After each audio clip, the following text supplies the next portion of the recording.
मैं हूं आपके साथ हितेंद्र। 3 बजे 3 बड़ी खबरों में आप सभी का स्वागत है। बड़ी खबरों में सबसे पहले बात करेंगे जम्मू कश्मीर की, क्योंकि जम्मू कश्मीर में कांग्रेस के वरिष्ठ नेता गुलाम नबी आजाद के खिलाफ विरोध प्रदर्शन किया गया है। एक तरफ देश भर की अगर बात की जाए तो कई राज्यों में चुनाव का ऐलान हो चुका है। सभी राजनीतिक दल अपनी पूरी ताकत झोंके हुए हैं चुनावी राज्यों में, लेकिन कांग्रेस आपसी घमासान में अभी भी उलझी हुई है। हालांकि राहुल गांधी और प्रियंका गांधी जरूर अलग अलग राज्यों में चुनाव प्रचार कर रहे हैं, इनके साथ कई वरिष्ठ नेता भी चुनाव प्रचार कर रहे हैं, लेकिन कांग्रेस के वरिष्ठ नेता गुलाम नबी आजाद ने एक कार्यक्रम हाल ही में जम्मू कश्मीर में किया था। G23 के नेताओं ने कार्यक्रम में शिरकत की और उसके बाद एक समुदाय के कार्यक्रम में भी गुलाम नबी आजाद ने प्रधानमंत्री नरेंद्र मोदी की तारीफ की। इसे लेकर कांग्रेस कार्यकर्ताओं में अब गुस्सा है। राज्यसभा में कांग्रेस के सांसद रह चुके गुलाम नबी आजाद के खिलाफ मंगलवार को जम्मू में प्रदर्शन किया गया, पुतला जलाया गया। कांग्रेस के कई कार्यकर्ताओं ने जम्मू में सड़क पर उतरकर गुलाम नबी आजाद के खिलाफ प्रदर्शन किया और पार्टी विरोधी गतिविधियों में शामिल होने का आरोप लगाया। कांग्रेस कार्यकर्ताओं ने सोनिया गांधी और राहुल गांधी को अपना नेता भी बताया।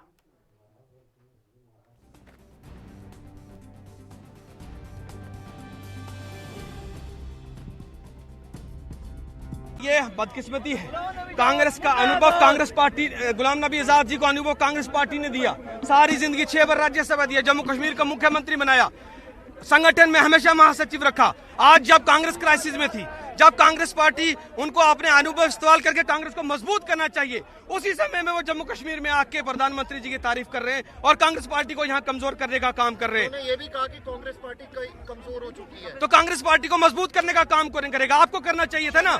आप यहाँ पूरा डीडीसी के चुनाव में एक बार भी यहाँ नहीं आए और आप यहाँ पे आए और एक कार्यक्रम करके आप सिलेक्टेड कांग्रेस के लोगों को आपने यहाँ पे कार्यक्रम में बुलाया। वो तंजीम जिसके वो हेड भी हैं, उसका प्रोग्राम करके आपने सिलेक्टेड G23 लीडर्स को यहाँ बुलाया और आप यहाँ के नरेंद्र मोदी जी की तारीफ करते हो। यहाँ जनता, ये कांग्रेस का कार्यकर्ता मूर्ख नहीं है, वो साफ समझ रहा है कि आज जब वक्त आया कांग्रेस को, सारी जिंदगी कांग्रेस ने आपको दिया जब पावर में थी, आज आपको कांग्रेस को पे बैक करना था और आज जो है बीजेपी से दोस्ती करके आप कांग्रेस के खिलाफ षड्यंत्र रच रहे हो।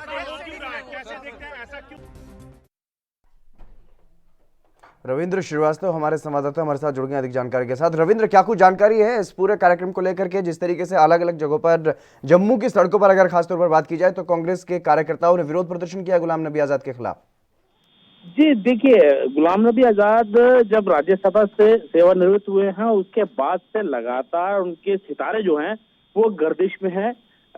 वहीं अगर कांग्रेस के शीर्ष नेतृत्व की बात करें तो उनकी तरफ से भी उनको कोई मौका नहीं दिया गया। हालांकि यहाँ पे कार्यक्रम में जब गुलाम नबी आजाद आप पहुंचे थे तो उनके साथ जो बड़े नेता थे, आनंद शर्मा हो या कई और बड़े नेता जो हैं वो जम्मू पहुंचे थे और यहाँ पर उन्होंने कार्यक्रम किए थे।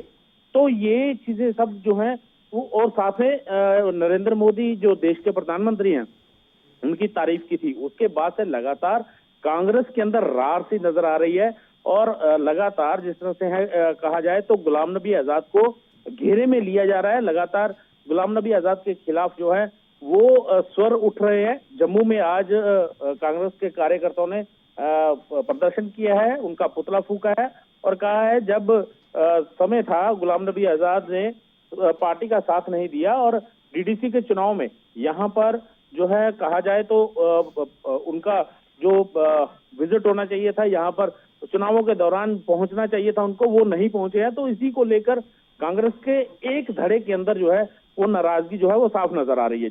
जी रविंद्र, इस पूरे मसले को लेकर के जो ये विरोध प्रदर्शन किया गया है, क्या ये जो जम्मू कश्मीर कांग्रेस के जो अध्यक्ष है उनकी अगुवाई में ये विरोध प्रदर्शन किया गया है या फिर इस पूरे मसले पर क्या कुछ उनकी प्रतिक्रिया?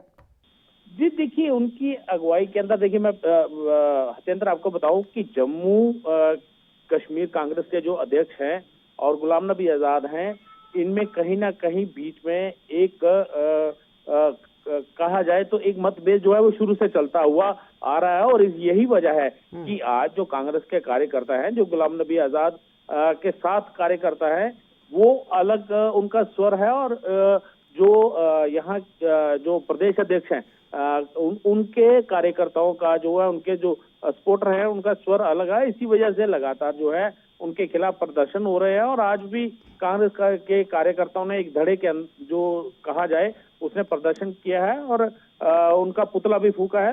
तो ये दर्शाता है कि किस तरह से राजनीति जो है वो चल रही है। हालांकि जो गुलाम नबी आजाद है उनका कहना है जो शीर्ष नेतृत्व जहां भी पहुंचा था उनका भी कहना है कि अब कांग्रेस के अंदर जो है प्रदेश जो कहा जाए कांग्रेस के अध्यक्ष के लिए वोटिंग होनी चाहिए, तो इसको लेकर नाराजगी जो है वो साफ नजर आ रही है। वहीं देश के प्रधानमंत्री की तारीफ में जो कसीदे कसे गए थे गुलाम नबी आजाद की तरफ से, तो उसको लेकर भी कहीं ना कहीं जो नाराजगी है वो साफ नजर आ रही है। जी रविंद्र, एक बात जो है वो बीजेपी के नेताओं की तरफ से कही जाती है बार बार कांग्रेस मुक्त भारत की, और इसको लेकर के जो कांग्रेस के जो नेता छोड़ करके जा चुके हैं या फिर सियासी गलियारों की अगर बात की जाए तो ये चर्चा चलती रहती है कि जो G23 के जो नेता हैं वो बीजेपी की कहीं ना कहीं बी टीम है कांग्रेस के भीतर, और वो कांग्रेस को कमजोर करने का काम कर रहे हैं, कांग्रेस को खत्म करने का काम कर रहे हैं। इस बारे में क्या कुछ जानकारी है? जी देखिए, ये समझने वाली बात है। जो कांग्रेस के अध्यक्ष हैं राहुल गांधी और सोनिया गांधी, इनको समझना होगा कि अगर कांग्रेस के अंदर फूट पड़ी है तो इसकी वजह क्या है।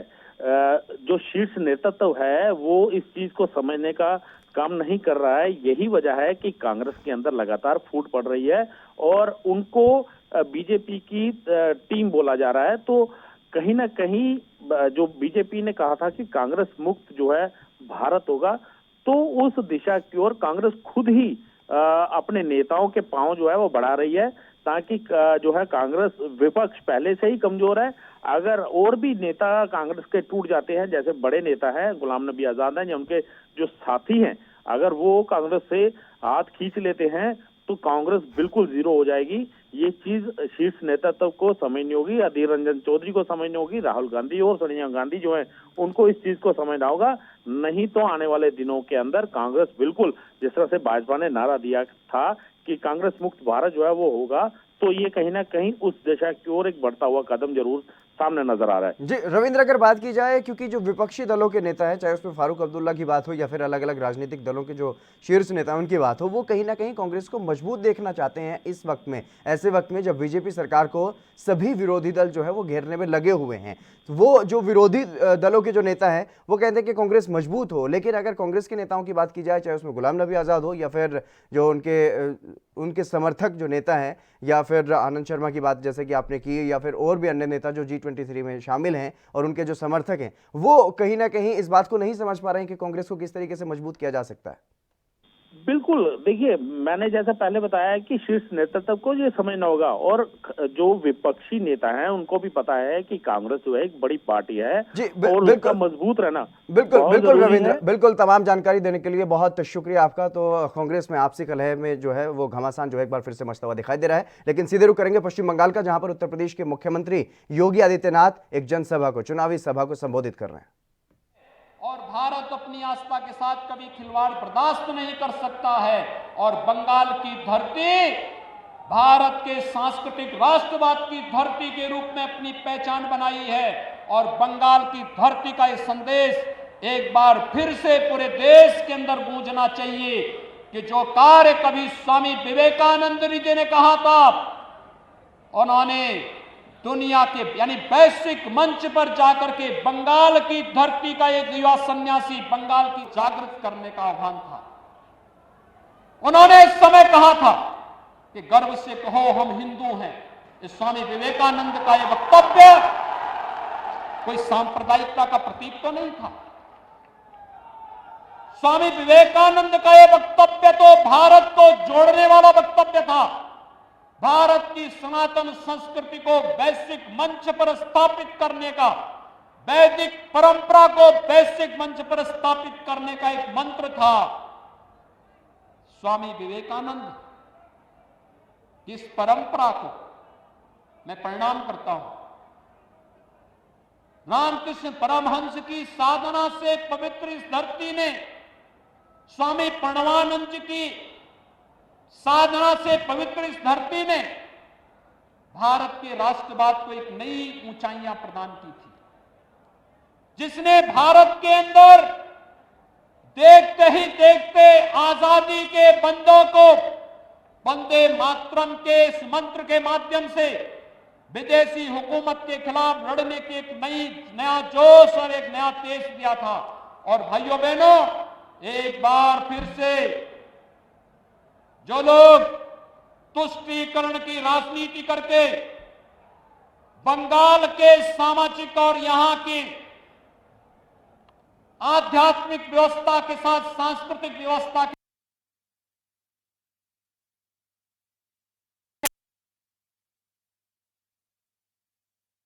बंगाल की पहचान को अपने वोट बैंक के लिए नष्ट करना चाहते हैं, उनको मुंहतोड़ जवाब देने का अवसर आपके पास विधानसभा चुनाव के माध्यम से आया है।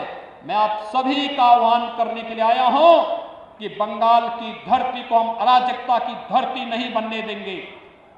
आप निश्चिंत रहिए, भारतीय जनता केवल अब ये 1 महीने का मात्र समय है। 1 महीने के अंदर एक परिवर्तन जमीन पर उतरता हुआ दिखाई देगा। ये आपका एक जमावड़ा इस बात को प्रदर्शित करता है। तब टीएमसी के नाम पर जो लोग गुंडागर्दी कर रहे हैं, आप देखते होंगे उत्तर प्रदेश के अंदर जो लोग पहले गुंडागर्दी करते थे, आज वे लोग अपने गलियों में अपने गले में तख्ती बांध करके चलते हैं कि रहम कर दो। और मैं कह सकता हूं, मैं देख रहा था एक तस्वीर, भारतीय जनता पार्टी के एक कार्यकर्ता की बुजुर्ग माता को टीएमसी के गुंडों ने इस बेरहमी के साथ पीटा और उनके मुंह पर जो सूजन था उसको देखते हुए आंखों में आंसू आ रहे थे कि कितने बेरहम और बर्बर हैं ये लोग कि एक महिला को भी नहीं छोड़ते। और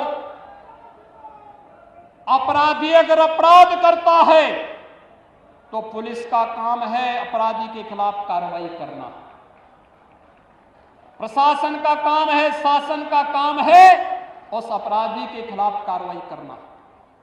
लेकिन अगर शासन और प्रशासन अपराधी के खिलाफ कार्रवाई करने की बजाय वक्तव्य दें कि सूजन तो घर के विवाद का है, ये पीटने से नहीं सूजन आया है, ये सूजन तो दिखाई दे रहा है मुंह पे, चोट के निशान है, और तब भी बयान दिया जा रहा है कि ये सूजन तो मामूली से विवाद के कारण खड़ा हुआ है। आश्चर्य होता है मुझे, ये पार्टी बनकर के काम करना बंद करे।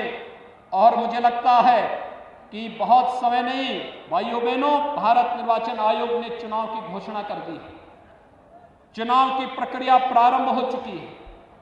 बस अब मान करके चलिए 2 मई के बाद भारतीय जनता पार्टी की सरकार जब बंगाल के अंदर बनेगी तो टीएमसी और कम्युनिस्टों के नाम पर गुंडागर्दी और अराजकता फैलाने वाले गुंडे अपनी जान की भीख मांगते हुए गलियों अपने गले में तख्ती लेकर के घूमते हुए फिरेंगे।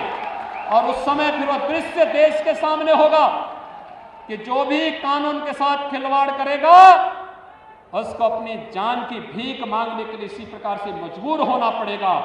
और तब उस समय के लिए हम सबको अपने को तैयार करना होगा, सारे मतभेदों को भुला करके बंगाल को उसकी पहचान को पुनर्स्थापित करने के लिए, बंगाल को विकास की राह पर ले चलने के लिए प्रधानमंत्री मोदी जी के नेतृत्व में एक भारत श्रेष्ठ भारत की परिकल्पना को साकार करने के लिए बंगाल के नागरिकों को भी रोजगार चाहिए, नौकरी चाहिए, बंगाल के नौजवानों के लिए भी अच्छे अवसर होने चाहिए, बंगाल के गरीबों को भी शासन की सुविधा का लाभ मिलना चाहिए, बंगाल के किसानों को भी प्रधानमंत्री किसान सम्मान निधि का लाभ मिलना ही चाहिए, और बंगाल के गरीबों को भी स्वास्थ्य बीमा का कवर मिलना ही चाहिए।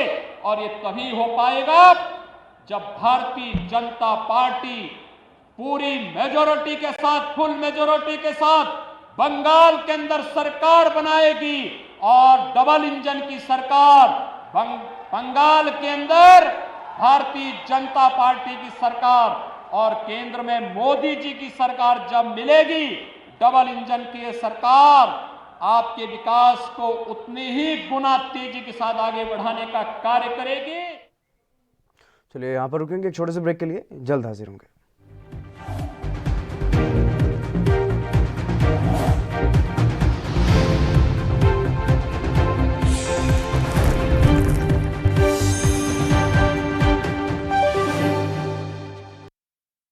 क्या आप दुबले पतले कमजोर हैं, आपकी सेहत नहीं बनती? भूख कम लगती है, वजन नहीं बढ़ता? दरअसल मेन बात खाना पीना खाना नहीं है, मेन बात है खाया पिया लगना। और अगर खाया पिया लगेगा ही नहीं तो सेहत बनेगी कैसे? इसलिए हमारी संस्था सन्यासी आयुर्वेदा ने एक ऐसी दवा बनाई है जो कि आपके पाचन तंत्र को, आपके लीवर सिस्टम को ठीक करने का काम करती है, ताकि आप जो भी खाएं उसका पूरे का पूरा निचोड़ आपके शरीर को लगे, आपकी भूख बढ़े, खाया पिया सही से लगे, नया खून बने, हड्डियों में जान आए, वजन बढ़े, ताकत बढ़े, चेहरे पर नूर आए और आप मोटे तगड़े खूबसूरत पर्सनैलिटी के मालिक बन जाएं। यह दवा पूरी तरह से आयुर्वेदिक होती है। इसका शरीर पर कोई भी साइड इफेक्ट, कोई भी नुकसान या दुष्प्रभाव नहीं होता। लड़के लड़कियां दोनों इसका इस्तेमाल कर सकते हैं और पहले 15 दिन के अंदर ही आपको इसका असर महसूस हो जाएगा। सिर्फ 650 रुपए की पूरे 1 महीने की दवा होती है और आप इसे घर बैठे 01145454545 पर फोन करके दवा मंगवा सकते हैं। कम ब्रेक और ज्यादा खबरों के साथ देखिए ANB news in channel number पर।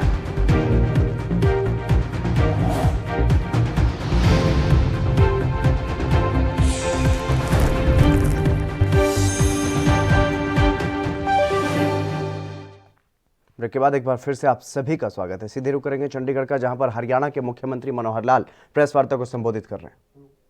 धन्यवाद ज्ञापन के बाद विधायी कार्य करते हुए और फिर बजट पेश होगा।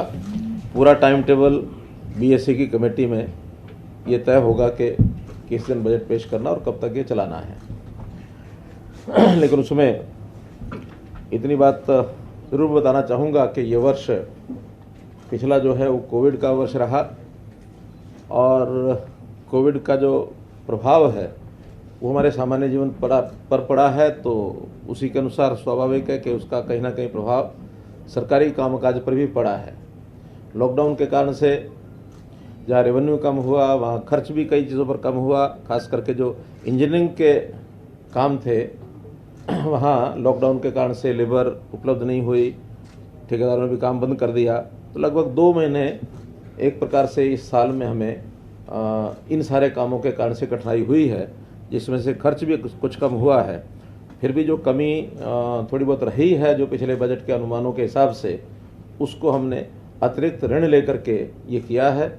आपको ध्यान में होगा कि हमने उस समय जो ऑल पार्टी मीटिंग की थी और उसके अंदर एक सहमति बनी थी कि यह समय ऐसा है कि इस समय अगर कुछ ऋण ज़्यादा लेना भी पड़े तो लेना चाहिए।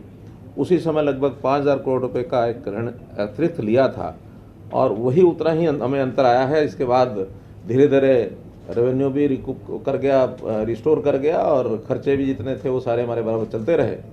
अच्छी बात यह है कि हमारे जो कमिटेड एक्सपेंसेस थे, सैलरीज हैं, पेंशन है, रीपेमेंट ऑफ डेट है अथवा interest rates, old age pension आ गई सब उसमें, old age pension, social security और इंटरेस्ट की जो पेमेंट होती है वो सारे के सारे हमने टाइमली दिए हैं, कहीं भी कोई कठिनाई नहीं आने दी है। बहुत प्रांतों में तो कई प्रकार के उन्होंने प्रावधान किए। हमने एक ही प्रावधान किया था कि कोरोना रिलीफ फंड ये एक बनाया था और उसमें हमें लगभग 350 करोड़ रुपया, शायद 290 करोड़ रुपया ऐसा कुछ उपलब्ध हुआ था। वो खर्चे लगातार हम कर रहे हैं। उसमें जो बचा हुआ अभी भी, जो कि कोविड की आवश्यकता कभी भी हो सकती है, तो उसमें काम हमारा हो रहा है जो सरकारी खर्चों के अलावा।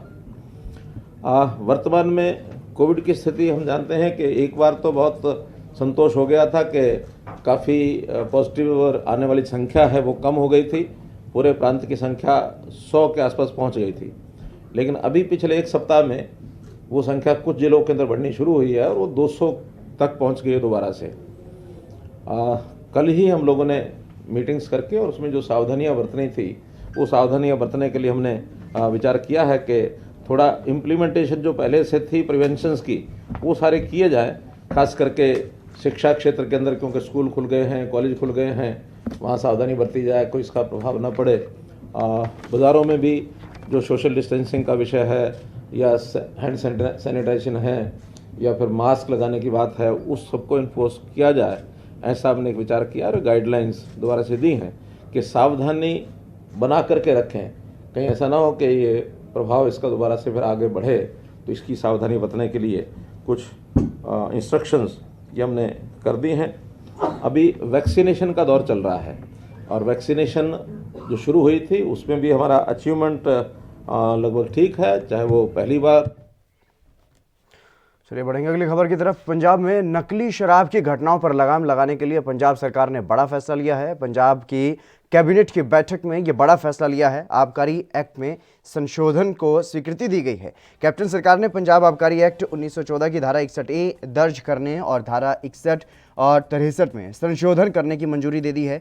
मुख्यमंत्री कैप्टन अमरिंदर सिंह की अध्यक्षता में हुई पंजाब कैबिनेट की बैठक में यह फैसला जुलाई 2020 में अमृतसर, गुरदासपुर और तरनतारण में जहरीली शराब से हुई मौतों को देखते हुए लिया गया है।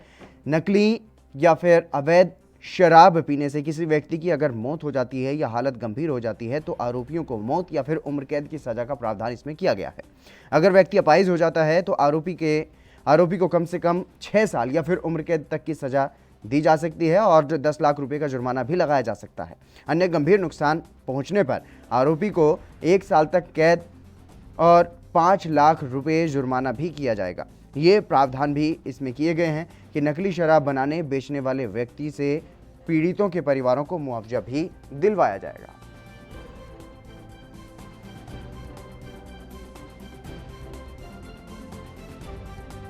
तो पंजाब में जिस तरीके की घटनाएं देखने को मिली, अलग अलग जगहों पर शराब के जो नकली शराब का जो कारोबार करते थे, ऐसी छापेमारियां करके बड़े खुलासे भी हुए। लेकिन अब पंजाब सरकार ने ये बड़ा फैसला लिया है। जगतार सिंह भुल्लर हमारे संपादक हमारे साथ जुड़ गए हैं। जगतार जी, क्या कुछ जानकारी है इस पूरी खबर को लेकर के? क्या कुछ संशोधन पंजाब के आबकारी एक्ट में किया गया है ताकि जो आरोपी हैं, जो जहरीली शराब बेचने का काम करते हैं, उन पर लगाम लगाई जा सके?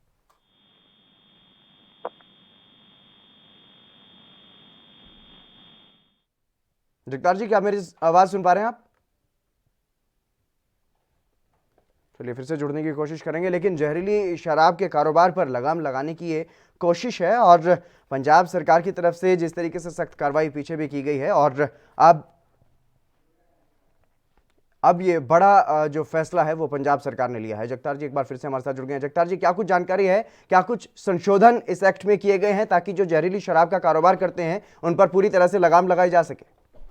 निश्चित तौर पे देखिए, पंजाब सरकार की तरफ से एक्साइज एक्ट में अमेंडमेंट की है और उसके चलते ही जो बजट सेशन चल रहा है उसमें बिल भी पास किया जाएगा। जितनी भी कैबिनेट मीटिंग में उन एक्ट में शोध की गई है, तो ये कल कैबिनेट मीटिंग हुई थी तो उस पे ये सरकार की तरफ से मोहर लगाई गई इस पे। और निश्चित तौर पे अब जब बजट सत्र चल रहा है उस पे सरकार उस एक्ट को भी लागू कर देगी, क्योंकि विधानसभा बजट सत्र चल रहा है और उसमें सरकार की तरफ से इसमें तमाम जितनी भी अमेंडमेंट की है उसमें सरकार की तरफ से जो पास किया जाएगा।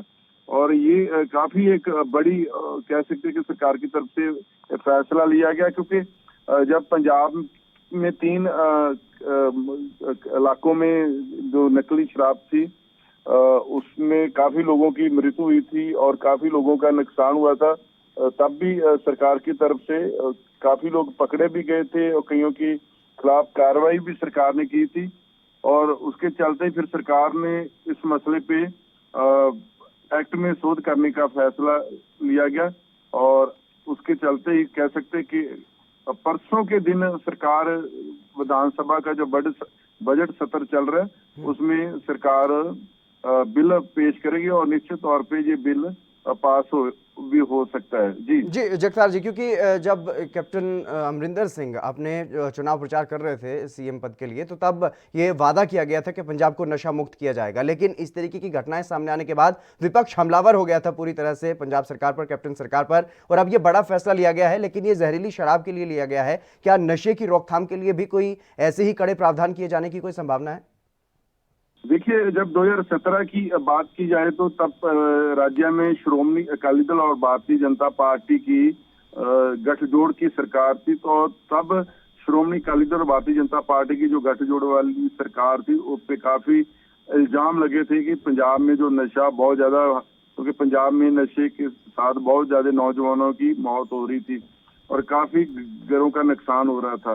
तो वो काफी मुद्दा, चाहे वो कांग्रेस पार्टी जब विपक्ष की पार्टी थी, आम आदमी पार्टी, दोनों पार्टियों ने इस मुद्दे पे श्रोमणी अकाली दल और भारतीय जनता पार्टी की जो गठजोड़ वाली सरकार थी काफी सरकार को घेरा था और ये काफी बड़ा मुद्दा बना था और उसके चलते ही कांग्रेस पार्टी की सरकार बनी थी। और जब सरकार बनते ही पंजाब सरकार की तरफ से काफी लोगों को पकड़ा भी गया और उनके खिलाफ कार्रवाई भी हुई, मामला हाई कोर्ट में भी चल रहा।